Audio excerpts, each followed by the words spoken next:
être guéri des blessures intérieures. Généralement, être guéri des blessures intérieures est un processus. On ne se lève pas un matin comme ça pour être guéri des blessures intérieures. C'est un processus. Et un processus qui a des étapes concrètes. Amen.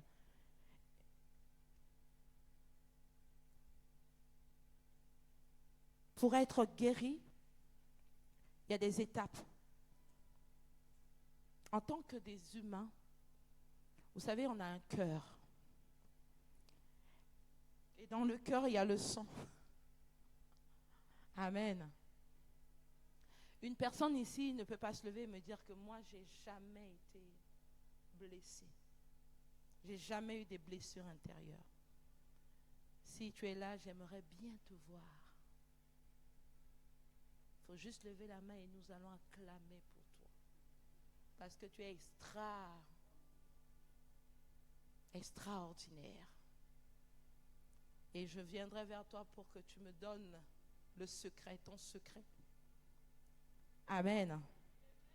Il y a des étapes, comme je le disais. Et la première des choses à faire, c'est de l'identifier. C'est de s'identifier. Identifier le mal pour être guéri. La première des choses à faire, c'est d'abord l'identification. Ensuite, l'acceptation de la situation, c'est-à-dire reconnaître que je porte en moi cette blessure. Et ensuite, traiter le problème. Amen. On ne peut pas être guéri. On ne peut pas être guéri de ce qu'on nie, de ce qu'on n'accepte pas. En réalité, la vraie guérison, la délivrance commence par une acceptation, mais avec une prise de conscience. Amen. C'est dès lors tu te poses la question, tu dis, il y a quelque chose qui ne va pas. C'est là où ta délivrance commence. Amen. Mais tant que tu ne réalises pas, tant que tu n'acceptes pas, tu ne pourras pas sortir de la situation. Donc la vraie délivrance, ce n'est pas quand l'homme de Dieu t'impose la main. Mais la délivrance, c'est quand tu réalises qu'en toi, il y a quelque chose qui ne va pas. Amen. Lorsque tu identifies la chose, tu donnes un nom à la chose et alors tu peux combattre la chose.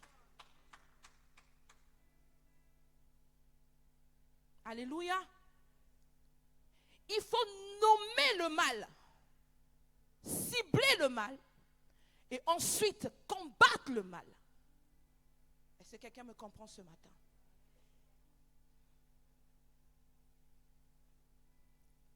Identifier le mal, cela veut dire que par exemple pour les blessures intérieures, je veux dire que le rejet, je vais réaliser qu'en moi, il y a un esprit de rejet. En moi, il y a un esprit d'abandon. En moi, il y a l'humiliation. Pourquoi je suis toujours humilié? Pourquoi il y a toujours quelque chose qui ne va pas? Pourquoi il y a toujours des trahisons? Pourquoi il y a toujours l'injustice quand il s'agit de moi? Quand tu commences à te poser des bonnes questions, alors tu auras la bonne réponse. J'avance. Mettre un nom, donner un nom à quelque chose ou nommer la situation te redonne la position et le pouvoir de dominer sur la chose. Est-ce que quelqu'un m'entend ce soir? C'est pour cela que ce matin, autant pour moi, c'est pour cela que lorsque Dieu a créé Adam, il a mis Adam dans le jardin d'Éden, mais il n'a pas fait que cela. Il a dit à Adam, je te donne le droit de commencer à nommer les animaux qui étaient dans la forêt. C'était de donner le pouvoir à Adam et de dire à Adam, tu as le pouvoir de nommer. Et lorsque tu nommes la chose, tu as le pouvoir également de dominer. Je ne sais pas si quelqu'un me comprend. Voilà pourquoi la position de Adam dans le jardin d'Éden était stratégique. Dieu aurait pu dire au lion, donne le nom à Adam. À l'éléphant, donne le nom à Adam. Mais non. Il l'a formé, il a créé l'homme, il a soufflé dans les narines de l'homme, il a positionné l'homme dans le jardin, il lui a dit Rada, qui veut dire domine. Mais pour dominer, commence à nommer ce que tu vois. Alléluia.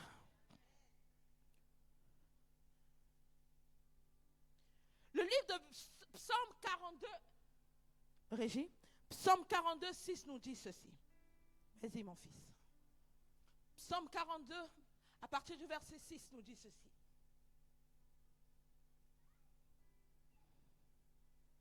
Merci. Ok. Lis avec ta Bible.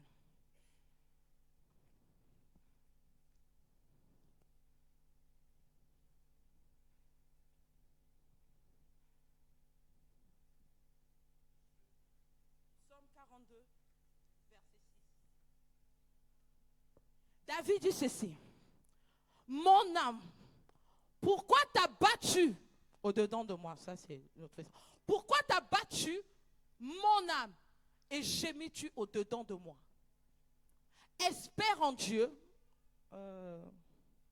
Merci. Espère en Dieu, car je le louerai encore. Il est mon salut et mon Dieu. David qui parlait, il dit, mon âme, il localise, il identifie. Et il comprend que son problème-là était dans son âme. Et il rentre en lui. Et il parle à son âme. Il dit, mon âme. Est-ce que quelqu'un me comprend? Il a identifié la source de ce problème. Il a dit, mon âme, pourquoi t'as battu au-dedans de moi? Au moment où il a identifié que c'est son âme, il appelle son âme, il parle à son âme et il ordonne à son âme de se calmer. Je parle à quelqu'un.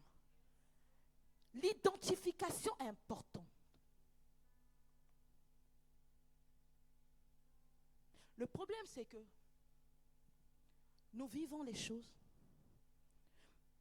mais nous sommes dans l'ignorance. La Bible dit, mon peuple périt faute de connaissance. Or, il est écrit, vous connaîtrez la vérité et la vérité vous affranchira. Il est aussi écrit que faute de connaissance, mon peuple périt. Dieu est pour la connaissance. Dieu ne veut pas que tu restes dans l'ignorance. Tu ne peux pas rester ici, vivre des choses et ne pas donner un nom à ce que tu es en train de vivre. Tu ne peux pas rester là, vivre des situations compliquées et ne pas identifier le problème qui te dérange depuis des années. Quel est ton problème? Le jour où tu sauras, tu auras le nom de ce qui te dérange, tu auras également ta délivrance. Je parle à quelqu'un ce matin. Voilà pourquoi, et lorsque tu identifies la chose, le processus, c'est-à-dire que le commencement, quand tu identifies, après, c'est de trouver la solution. Matthieu 11, 28 nous dit ceci. 11, 18 nous dit ceci. Matthieu 11, 17. Il dit, venez à moi, vous qui êtes chargés et fatigués, moi l'Éternel, je vous... Est-ce qu'il y a des chrétiens ici? Est-ce qu'il y a les lecteurs de Bible ici? Venez à moi, vous qui êtes chargés et fatigués, moi l'Éternel, je vous donnerai du repos. Lorsque le problème est identifié, il y a l'action maintenant à faire, c'est d'aller. Maintenant, le problème, c'est d'aller où? C'est la question que je te pose ce matin. Est-ce qu'on peut lire encore dans 1 Samuel 9, 1 Samuel, c'est pas le frère Sam, hein. 1 Samuel, 1 Samuel chapitre 1, à partir de verset 9 à 10. Vas-y mon fils. Je lis au nom de Jésus. Alléluia. Ne t'ai-je pas ordonné, fortifie-toi et prends courage. Non. 1 Samuel 1, 9, 10. Sinon, c'est... Et dire aux messagers qui étaient venus, vous parlerez ainsi aux habitants de Jabès. Non. 1 Samuel 1.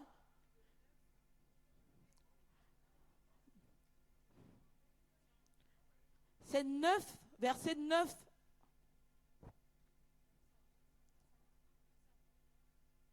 1 Samuel chapitre 1, verset 9. Merci. Anne se leva après que l'on eut mangé et bu à Silo. Le sacrificateur Élie était assis sur un siège près de l'un des poteaux du temple de l'Éternel.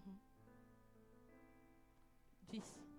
Merci. Et l'amertume dans l'âme. Et l'amertume dans l'âme. Elle pria l'Éternel. Elle pria l'Éternel. Et versa des pleurs. Et versa des pleurs. Je suis sûre que toutes les femmes ici connaissent l'histoire de Anne. L'histoire de Anne et Pénina. Cette histoire, quand tu demandes aux femmes, toutes les femmes. Alléluia. Nous connaissons l'histoire de Anne et de Pénina. Amen. C'était deux épouses qui partageaient un seul homme. Sauf que Pénina, Dieu lui avait fait cette grâce d'avoir des enfants. Je vais résumer vite fait, mais parce que je sais que vous connaissez et vous allez relire à la maison. La Bible déclare que Pénina avait cette grâce, a eu la grâce d'avoir des enfants, tandis que Anne était stérile. Malgré l'amour que lui procurait son mari, malgré les présents qu'il lui donnait, cela ne suffisait pas. L'amertume était dans le cœur de Anne. Parce que ça arriva, la Bible dit, elle sortait chaque jour. Elle jetait de l'opprobre sur Anne. Elle sortait chaque jour. Elle méprisait Anne. Un jour, Anne s'est levée pour dire, Seigneur, je n'en peux plus. Je n'en peux plus, Seigneur. Visite ta servante. Fais quelque chose. Elle alla dans la maison de l'Éternel et elle a commencé. Elle s'est jetée. Et l'homme de Dieu était là. Et cette femme priait, mais elle ne priait pas. Il la voyait en train de gémir, en train de rependre son âme. Et l'homme de Dieu s'est dit, elle est ivre. Mais ce n'était pas l'ivresse. Ce n'était pas l'ivresse dans la chair, mais c'était l'ivresse dans l'esprit. Anne avait besoin de quelque chose. Anne avait besoin d'un miracle. Anne avait besoin d'une visitation surnaturelle. Anne était allée où? Dans le temple. La question que j'aimerais te poser ce matin. Quand tu traverses des moments difficiles, quand tu sais que ton âme est brisée, quand tu sais que la blessure intérieure est là, vers qui tu te tournes?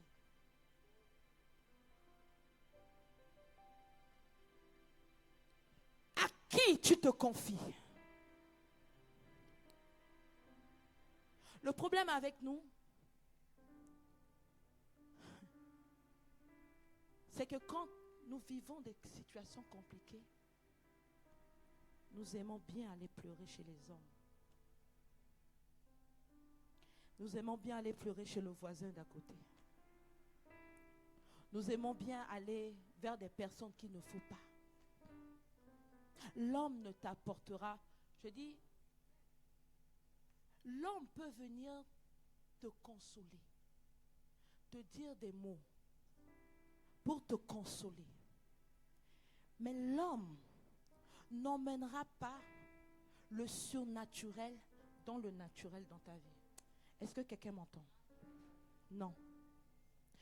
En réalité, Dieu dit, venez à moi, vous qui êtes chargés et fatigués. Et il dit encore quelque part, malheur à l'homme qui se confie.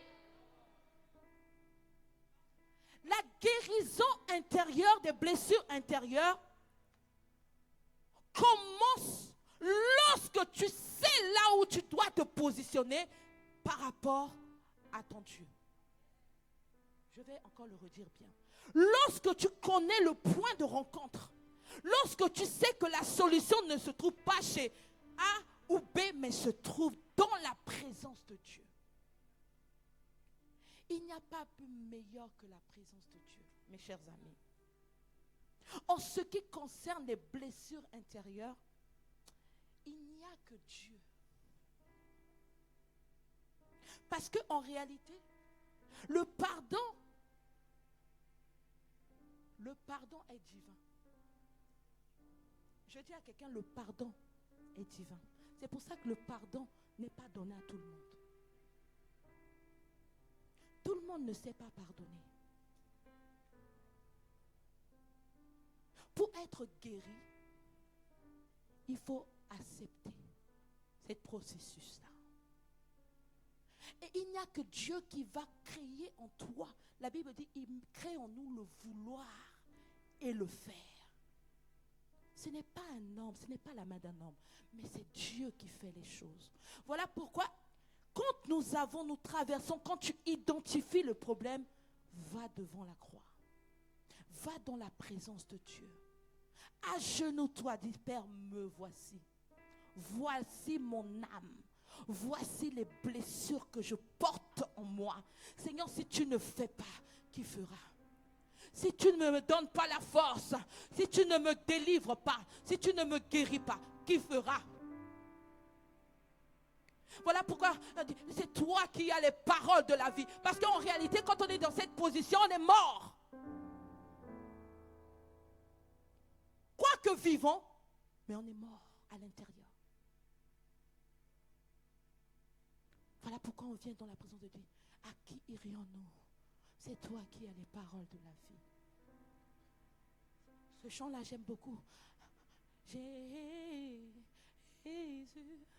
tu as les paroles de la vie, la vie. À qui irions-nous? À qui irions-nous? C'est toi qui délivres. À qui irions-nous? C'est toi qui guéris. À qui irions-nous? C'est toi qui donnes la paix. À qui irions-nous? C'est toi qui donnes la joie. Dans la vallée de l'ombre de la mort, Jésus. Devant les épreuves, Jésus. Oh Jésus. Tu as les paroles.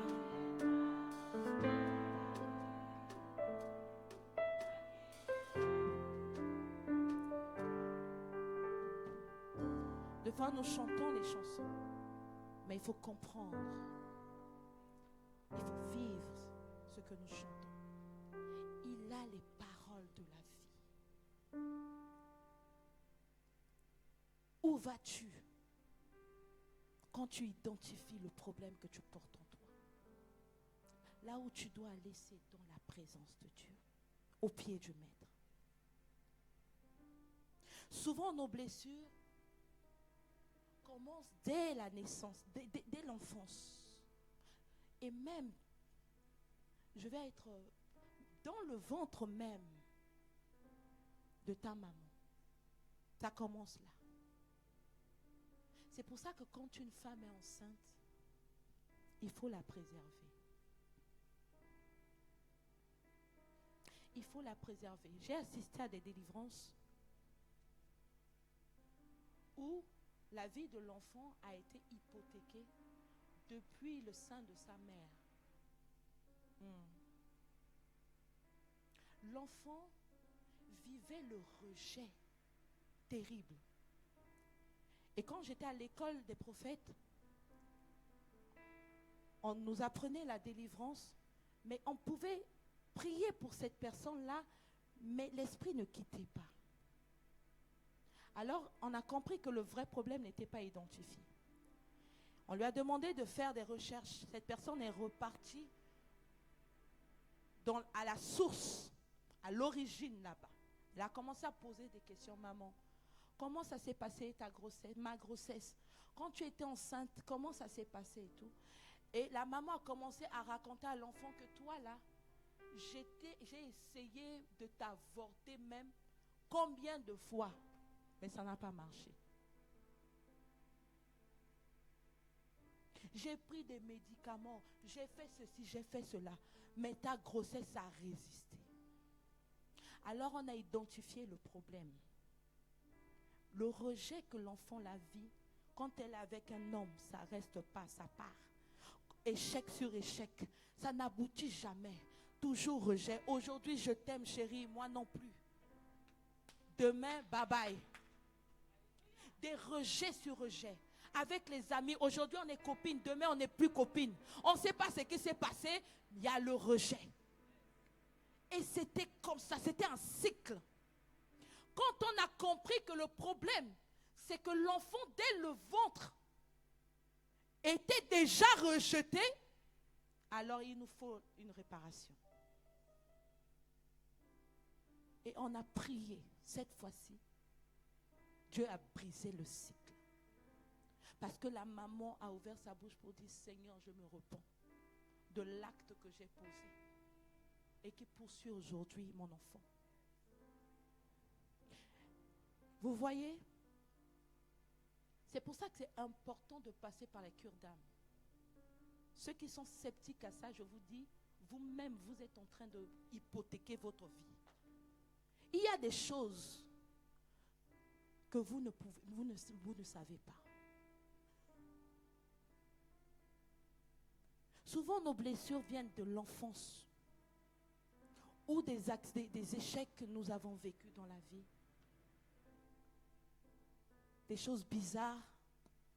J'ai l'habitude de dire ceci, Dieu nous forme, mais le monde nous déforme. Au commencement, il n'en était pas ainsi. Il a dit, j'ai formulé des projets de bonheur et non de malheur pour vos vies. Mais je vais vous dire, celui qui a des projets de malheur pour nos vies, c'est le diable. Mais le problème avec le diable, il ne viendra jamais avec les cornes pour se présenter devant vous pour vous dire, me voici, je viens vous détruire. Il passera toujours par des personnes. Il passera toujours par quelqu'un pour te détruire. Il passera toujours par une situation pour te déformer. C'est pour cela qu'il est important de connaître son identité en tant qu'enfant de Dieu. C'est pour ça qu'il faut connaître son identité pour prendre position. Parce que lorsque tu vois la chose venir, tu comprends. La Bible dit, garde ton cœur plus que tout. Oh my God. Vous vous êtes jamais posé la question pourquoi Dieu ne dit pas garde ta poitrine ou garde tes oreilles ou garde tes yeux. Vous vous êtes jamais posé la question. Parce que de là est la source de tout. Quand le cœur est touché, tout le corps est affecté.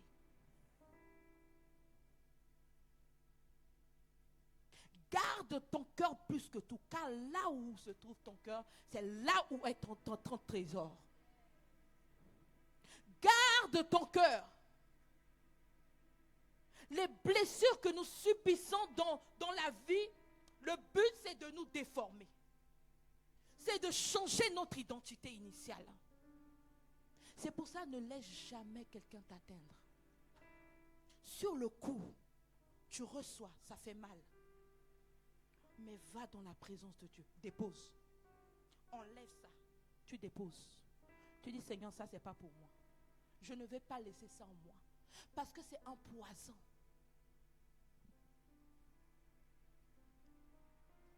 Parce que c'est un poison qui peut-être ne va pas te détruire à l'instant.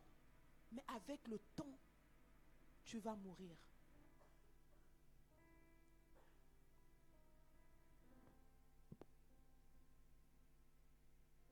Il faut comprendre ces choses.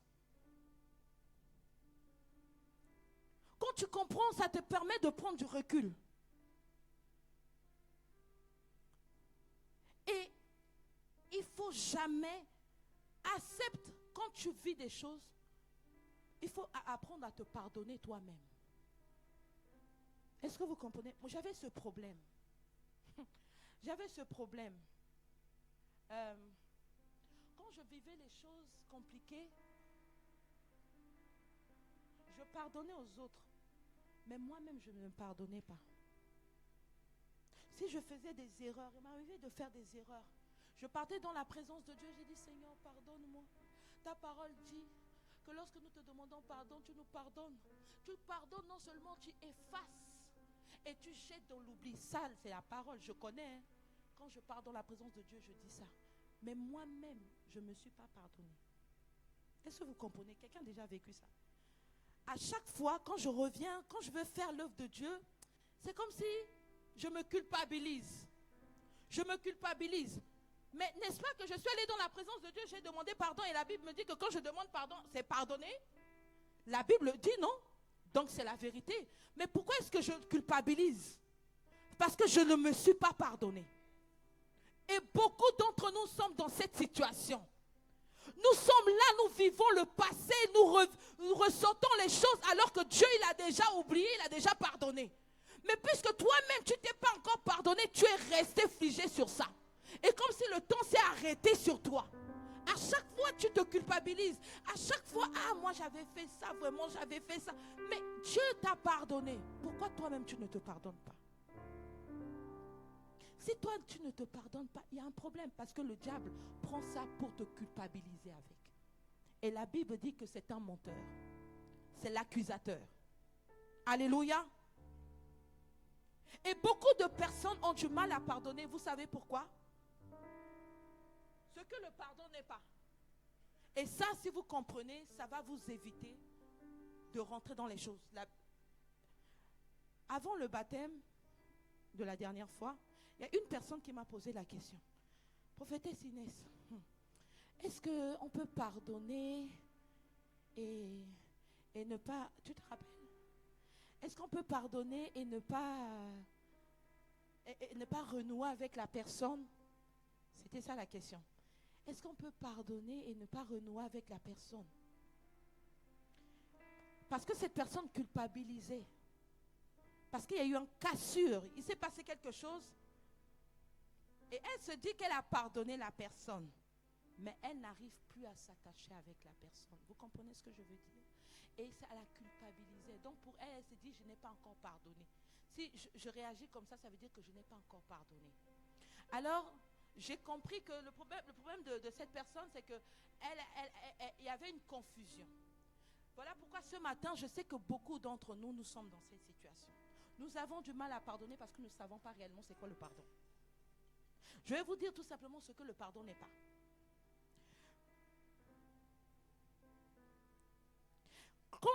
Quand tu pardonnes, Seigneur, aide-moi à bien le dire.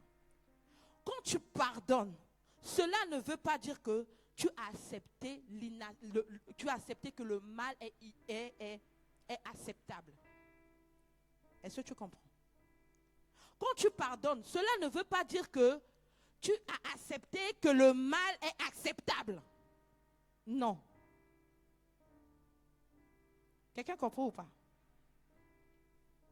Ok, repeat again. Ok. Quand tu pardonnes, le mal est évident. Quelqu'un fait quelque chose de mal. C'est là, c'est concret, c'est clair pour tout le monde que c'est le mal. Mais toi, tu as choisi de pardonner. Mais le fait de pardonner, ce n'est pas que tu as accepté que, par exemple, le mal là devient le bien. Vous comprenez? C'est toujours le mal. Vous comprenez? Mais vous avez choisi de pardonner. Parce que la Bible nous demande de... Ok, on avance encore. Lorsque tu pardonnes, cela ne veut pas dire que le fait que tu as pardonné, il n'y aura pas de conséquences. Est-ce que vous comprenez? Parce que Dieu est juste avec sa parole. Amen. Il a dit, les conséquences du péché, c'est là. Hein? Cela ne veut pas dire que le fait que tu as pardonné, tu as effacé les conséquences. Non. Troisième. Lorsque tu pardonnes, cela ne veut pas dire que tu vas oublier instantanément. Ça, beaucoup de personnes sont dans ça. Cela ne veut pas dire que parce que tu as pardonné, tu te dis, je pardonne aujourd'hui et puis j'ai déjà tout oublié instantanément. Non, nous avons un mémoire. Et ce que nous vivons est enregistré. On ne peut pas claquer de doigts comme ça pour oublier. Tu vas devoir vivre avec ça, mais quand tu vas te souvenir, tu diras que j'avais déjà pardonné. Est-ce que vous comprenez? C'est comme une personne qui est blessée. Il y a la blessure et il y a les cicatrices. Quand tu vois les cicatrices, tu te dis, à telle date comme ça, avec telle personne, je me suis bagarré. Et j'ai eu ça. Mais est-ce que ça veut dire que tu as gardé toujours la personne dans ton cœur? Non. Les cicatrices sont là, l'histoire est déjà écrite. On ne peut pas changer. Vous comprenez? C'est ça. Ça ne veut pas dire que tu vas oublier instantanément. Il faut du temps. C'est un processus. Et la dernière, c'est, quand tu pardonnes, cela ne veut pas dire que tu dois te réconcilier automatiquement avec la personne. Beaucoup de personnes ont peur de pardonner. Et si je pardonne, ça veut dire qu'on va commencer, je vais devoir commencer à se fréquenter avec et peut-être que je vais vivre la même chose. Non, ce n'est pas automatique. J'aime la pub qui dit les antibiotiques n'est pas automatique. J'aime bien cette pub-là. Amen. Ce n'est pas automatique. Ça aussi, il faut du temps. Alléluia. Parce qu'il faut une réelle repentance. Il faut que la personne aussi, que Dieu visite cette personne-là, qu'il y a une réelle repentance. La repentance de quoi? Un changement de direction. Et lorsque cela est constaté, tu peux aller vers la personne. Merci de nous réveiller. Alléluia. On peut pardonner sans forcément restaurer immédiatement la relation. La réconciliation demande la repentance. Amen. Mais le pardon est une décision personnelle. Le pasteur peut te dire, va pardonner. Merci les chantres. Vous commentez bien. Le pasteur peut dire, va faire. Mais tant que cela ne vient pas de ton cœur, ça sera du superflu. Ça sera des blabla. Amen. Cela doit émaner de toi. C'est une décision qui vient de ton cœur. Toi-même, tu décides d'aller pardonner. Ce n'est pas juste faire pour faire, mais tu poses l'action. Parce qu'il y a beaucoup qui ont fait. Et quand ils sont revenus, ils ont dit, j'ai encore trop mal. Pourquoi j'ai fait? Ça doit venir de toi. C'est une décision personnelle. Et je peux toutefois comprendre, et je te comprends, parce que là je prêche à des humains. Lorsqu'il est question de demander pardon, c'est compliqué. Pourquoi? Parce que cela touche notre orgueil. Premièrement, cela touche notre orgueil. Cela touche également notre sécurité. Quand quelqu'un a déjà subi, tout de suite, cette personne met des garde-fous. C'est pour te protéger. Amen. Ça touche notre confiance, ça touche notre identité. Voilà pourquoi c'est compliqué de le faire. Mais refuser de le faire est un danger. Cela te donne l'impression d'avoir le contrôle. Parce que tu contrôles ton orgueil, tu contrôles tout ça. Mais non, c'est un danger pour toi. Parce que l'orgueil ne te conduit nulle part. Et la Bible dit, la colère de Dieu n'accomplit pas la justice. La colère de l'homme n'accomplit pas la justice de Dieu. Donc, tu as l'impression que le fait de ne pas faire, tu es encore fort. C'est pour ça que je dis le pardon est divin. Ce n'est pas donné à tout le monde. Il n'y a que des hommes et des femmes matures spirituellement pour poser ces genres d'actions-là. Il faut mourir en soi pour accepter d'aller et de s'humilier. Il faut mourir en soi. Tu sais que tu as raison. Dieu sait que tu as raison. Les anges savent que tu as raison. Le diable et ses agents savent que tu as raison. Mais tu t'humilies. Est-ce que si vous n'êtes pas passé par là, vous ne pouvez pas comprendre la croix? Je veux dire à quelqu'un, toutes les personnes qui sont appelées à servir le Seigneur doivent passer par là. C'est une dimension où Dieu te fait vivre ce qu'il a subi sur la croix. Il y a un mot qu'il a dit sur la croix. Lorsqu'il partait, il a dit, Père, Père, pardonne-leur. Père, pardonne-leur. Il y a une puissance dans le pardon. Je veux dire à quelqu'un, il y a une puissance dans le pardon. Le pardon est le seul chemin de ta guérison. Le pardon t'emmènera à guérir, à être guéri. Le pardon t'emmènera à comprendre l'humilité. Le pardon t'emmènera à comprendre ce que Christ a fait sur la croix de Golgotha. Il n'y a pas de salut sans le message de la croix.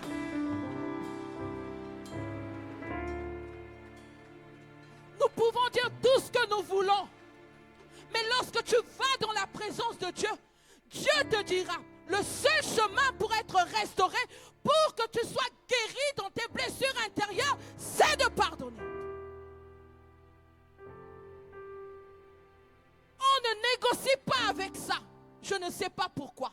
Mais je sais une chose, que le pardon est un mystère. Lorsque tu veux reconnaître un chrétien réellement converti, circoncis du cœur, regarde comment on pardonne.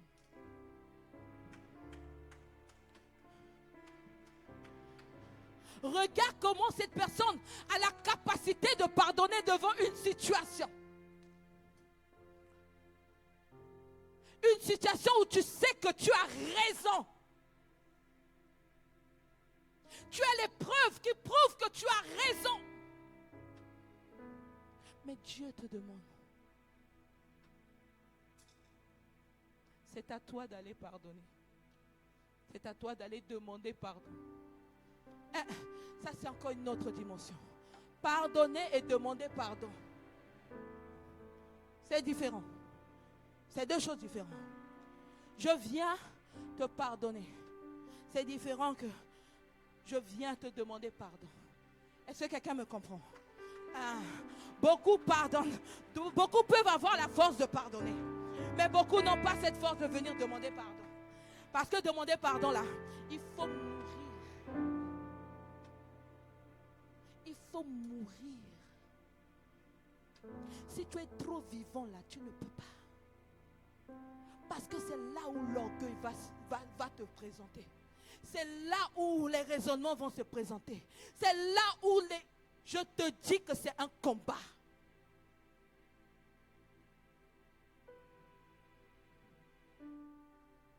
Demander pardon, c'est différent. Encore, tu peux dire, ouais, en fait, genre, je pardonne, c'est moi qui, je suis fort. Je suis dans cette position, je pardonne. Mais demander pardon.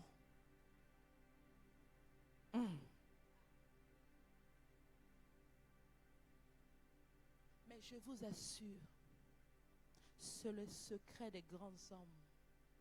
C'est pour ça que quand un homme de Dieu se tient devant toi pour te dire, ma fille, mon fils, je te demande pardon, il faut t'inquiéter.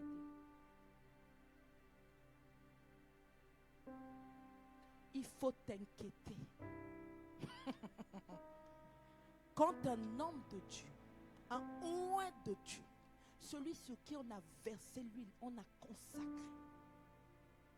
se lève, dépose son manteau et vient devant toi, te dire, ma fille, mon fils, je te demande pardon. Il faut t'inquiéter pour ton avenir.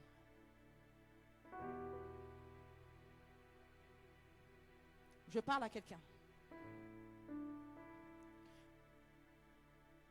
Vous devez veiller à ce que aucune racine d'amertume soit plantée en vous. Le livre de Hébreux 12, 15 nous dit ceci. Hébreux 12, 15. Comme on n'a plus de temps, je vais avancer rapidement. L'amertume est un poison. Un poison qui vous tue à petit feu. Doucement, mais sûrement. On connaît la fin quand l'amertume est en vous. Cela va empoisonner vos pensées. Cela va déformer les relations que vous aurez.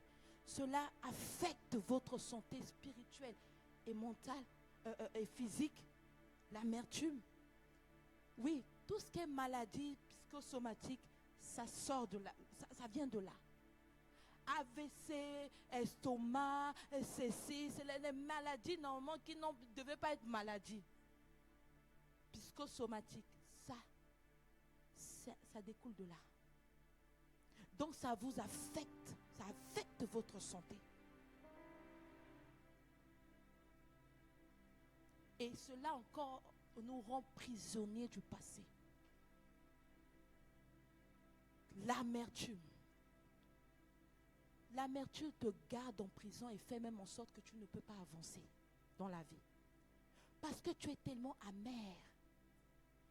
Tu es tellement amer à l'intérieur que tu ressasses toujours l'amertume. Voilà pourquoi il faut dire dehors l'amertume. Dites avec moi, dehors l'amertume. Tu n'as pas ta place en moi. Moi, je dois pardonner. Moi, je fais partie de ceux qui pardonnent. Si tu étais en moi, déménage au nom de Jésus.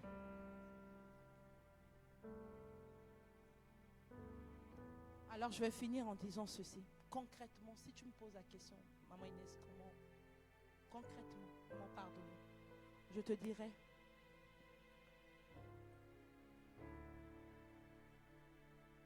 commence à accepter la douleur. Ne nie pas. Identifie, accepte. Que j'ai vécu ça. Et aujourd'hui, je suis comme ça. Commence, accepte la chose. Premièrement. Même la Bible dit, Jésus même a pleuré. Jésus a pleuré. Jésus a souffert. Il faut nommer la blessure devant Dieu. Quand tu vas devant Dieu, tu dis, Seigneur, voici mon cœur. C'est ça. Quand tu dis comme ça, là, la Bible dit, si mon peuple sur qui est invoqué mon nom, s'humilie, prie et recherche ma face, je guérirai. Voilà. Donc Dieu sait. Dieu sait. J'ai toujours dit le fait que Jésus a posé la question à Pierre 3 fois, m'aimes-tu? Pierre, m'aimes-tu? Pierre, m'aimes-tu? Pourquoi Jésus posait la question autant? Parce que Jésus savait que Pierre était humain. Donc il y aura des moments qui vont arriver où Pierre va... Hein? C'est ça, non? Donc Jésus même savait. C'est pour ça que Jésus n'était pas étonné face à des situations. Mais il savait comment prendre position. Alléluia. Donc quand Pierre changeait, Jésus aussi prenait position. Arrière de moi, Satan. Ce n'est pas Pierre qui parle là, c'est le diable qui parle. Donc Jésus savait. Alléluia. Donc il faut accepter et reconnaître. Alléluia. La deuxième chose, prendre une décision volontaire. Il faut pardonner. C'est pour ça que la Bible nous dit, si vous pardonnez, votre Père céleste vous pardonnera. Ce que tu veux qu'on te fasse, il faut aussi faire pour les autres. Matthieu 6, 14, 15, vous allez lire à la maison. Le pardon est une décision, je reprends encore, mais ce n'est pas une émotion.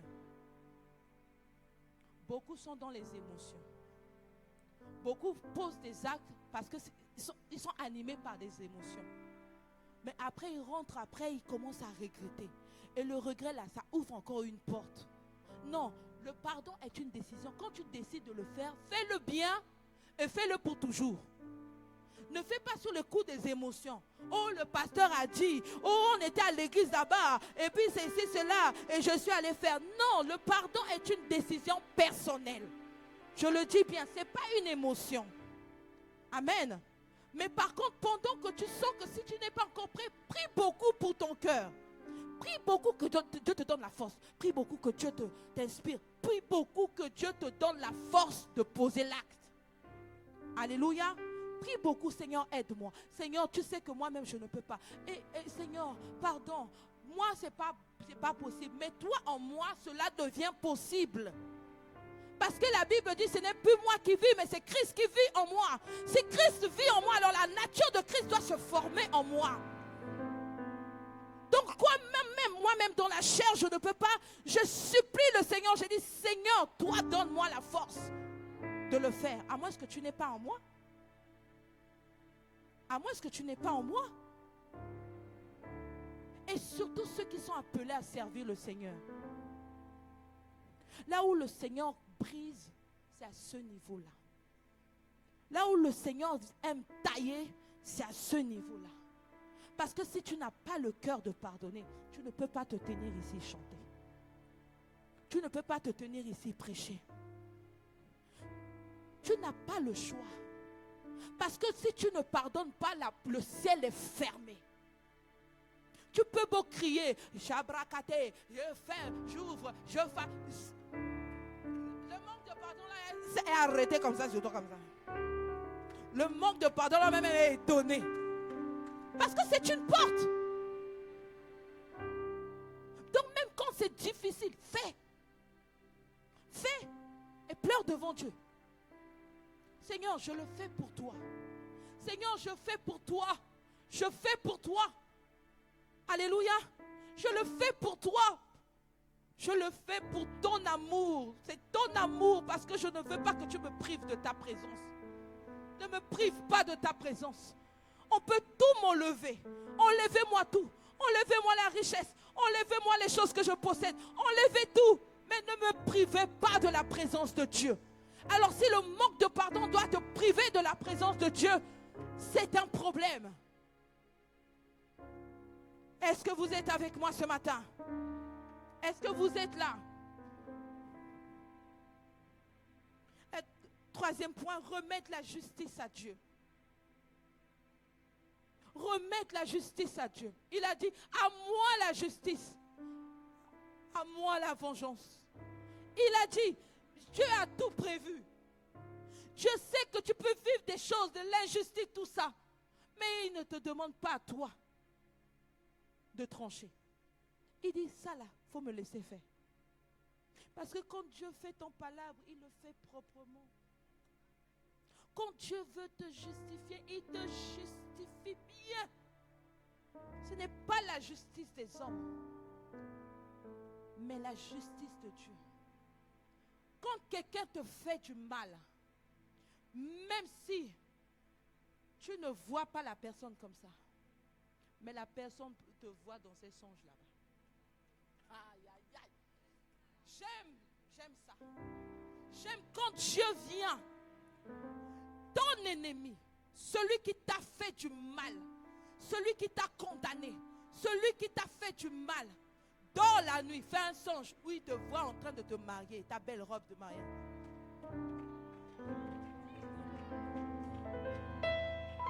J'aime quand ceux qui parlent en mal de toi, ceux qui te condamnent, ceux qui te jettent les pierres, ils dorment comme ça, ils voient que tu deviens un homme, une femme riche dans leur songe. Ils se réveillent en sursaut. Ils disent, mais qu'est-ce qui se passe?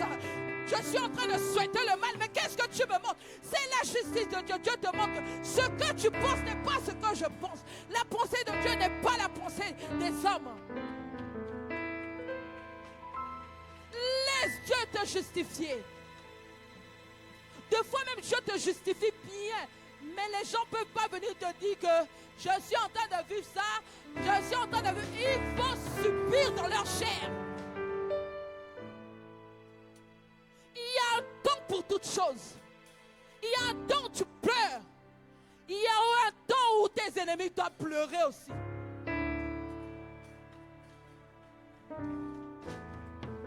Il y a un temps où tu souffres parce qu'on t'a fait du mal. Mais tu es juste celui qui tue par l'épée.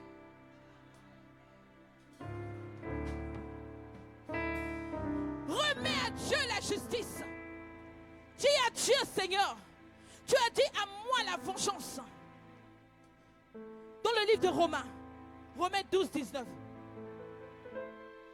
Pardonner, c'est de dire, Seigneur, je te laisse juger, je ne serai pas le juge. Je te laisse juger, mais je ne serai pas le juge. Je ne peux pas prendre ta place, car c'est toi le juge. Quand tu juges bien. Tu ne juges pas comme les hommes. Tu es plus que... Seigneur, tu es plus. Et même encore, je vais te donner encore une clé très puissante. Quatrième point, prier pour la personne. Prie pour la personne, prie pour tes ennemis. Prie pour eux. Si ton ennemi a faim, donne-lui à manger. Si ton ennemi a soif, donne-lui de l'eau. Car c'est une chanson, hein. J'étais petite quand j'ai appris ça. Car comme du charbon ardent que tu mets sur sa tête. Si ton ennemi a faim, donne-lui à manger. Si ton ennemi a soif, donne-lui de l'eau. Car c'est comme du charbon ardent que tu déposes sur sa tête. C'est la Bible qui dit ça. C'est l'étape la plus puissante. Priez pour ses ennemis. Priez pour ceux qui nous veulent du mal. Priez pour ceux-là qui nous ont fait du mal et qu'on n'arrive pas. Qui nous ont blessés parce qu'on est sur les blessures intérieures. Et cela va te redonner de la force. Cela va te repositionner encore. Pardonner, c'est nécessaire. Pierre demanda combien de fois il fallait pardonner. Je vais finir là. Il dit combien de fois nous devons pardonner. Dans le livre de Matthieu 18, 22, il dit jusqu'à 77 fois 7 fois. Cela signifie sans limite. Sans limite. Parce que si je vous laisse compter, je ne sais pas si on va sortir d'ici. Parfois, quand vous pardonnez, le souvenir revient. Le souvenir revient. Mais trouve la force en toi de dire, Seigneur, je t'avais déjà laissé en tant que juge. Et là, alors là, tu verras les bénéfices du pardon. Quand nous pardonnons, nous retrouvons la paix. Quand nous pardonnons, nous brisons les chaînes spirituelles. Quand nous pardonnons, nous ouvrons la porte à la guérison. Quand nous pardonnons, nous ressemblons à Christ. Le pardon ne change pas le passé, mais il change notre avenir. Le pardon ne change pas le passé, mais il change notre avenir. Ce qui compte, ce n'est pas le passé. Est-ce qu'on peut se tenir debout? Ce qui compte, ce n'est pas le passé, mais c'est l'avenir. Tu es la seule personne qui a le pouvoir sur ton avenir, à part Dieu. Tu peux décider aujourd'hui de ce que tu veux voir dans l'avenir. Je parle à quelqu'un? Il est nécessaire pour nous de pardonner pour être guéri. Il n'y a pas de guérison de l'âme, des blessures intérieures, si l'on ne passe pas par le pardon, si l'on ne prend pas, si l'on ne pardonne pas le mal qu'on nous a fait. Il faut pardonner. Dans ma vie, j'ai appris à pardonner. Mais au début, c'était compliqué pour moi. Je me rappelle à un moment de ma vie, je me suis battue avec Dieu comme Jacob. Pour que mon nom soit changé, je me suis battue avec Dieu. Je vivais une situation compliquée. C'était une injustice totale. Et tout le monde le savait que cette fille était en train de subir quelque chose. Mais au lieu que Dieu aille vers ces personnes pour leur dire, faites justice à cette fille, à cette jeune fille, j'étais très jeune. Mais Dieu est venu vers moi pour me dire, va t'humilier. J'ai combattu avec Dieu. Toute la nuit, j'ai dit, Seigneur, tu le sais. Moi, je le sais. Même tes anges peuvent te dire que j'ai raison. Pourquoi c'est à moi que tu me demandes d'aller poser cet acte? Et Dieu ne me dit pas d'aller en catimini, dans un bureau avec quelqu'un 2 à 2. Il me dit, tu dois faire devant toute une église, une assemblée de combien de personnes? J'ai dit, Seigneur, ça là, tu ne pourras pas. J'ai dit, Seigneur, c'est trop pour moi. Il me dit, Inès, c'est parce que tu ne te connais pas. C'est parce que tu ne sais pas là où je veux t'emmener. Là où je vais t'emmener, tu dois mourir. Et tu dois passer par là. Et j'ai compris que toute ma destinée dépendait de ce jour-là. Soit je refuse d'obéir à Dieu et mon appel s'arrête là. Ou soit j'obéis à Dieu et Dieu m'emmène là où il doit m'emmener dans ma destinée. C'était un combat toute la nuit. Jusqu'à ce que j'ai dit, Seigneur, j'ai raison. Il me dit, Inès, il n'est pas question de raison. Mais tu dois passer par là. J'ai tellement résisté. Et j'ai dit à Dieu, Seigneur, je ne fais pas. Et il reste longtemps et puis il me dit, tu sais Inès, quand j'étais sur la croix, j'ai dit oui Seigneur. Quand on m'a frappé, j'ai dit oui Seigneur. Quand on m'a accusé, j'ai dit oui Seigneur. Il me dit, qu'est-ce que j'avais fait?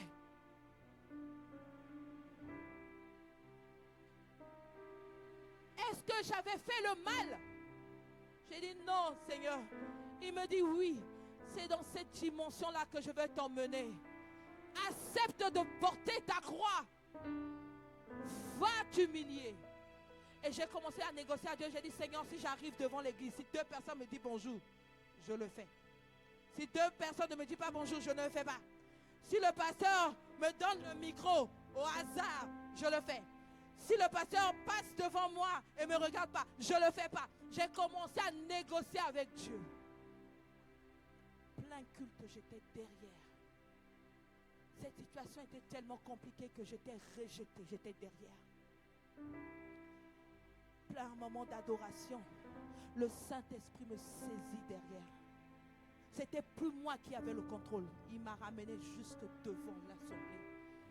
J'étais par terre et j'entends la voix du pasteur qui dit, donnez-lui le micro, cette fille a quelque chose à dire. Donnez-lui le micro cette fois. J'ai dit, Seigneur, je ne fais pas. Malgré tout ça, dans cet état, j'ai dit, Seigneur, je ne fais pas. Quand on m'a donné le micro, j'ai libéré cette parole que le Seigneur m'a demandé de demander pardon à l'église. Je ne sais pas pourquoi, mais tout ce qui s'est passé, ce que j'ai vécu, je vous demande pardon. Je vous demande pardon. Et en le disant, mon cœur était, je sentais un fardeau sur moi tomber. Je sentais c'était le jour de ma délivrance. Les personnes étaient là et commençaient à pleurer dans l'assemblée.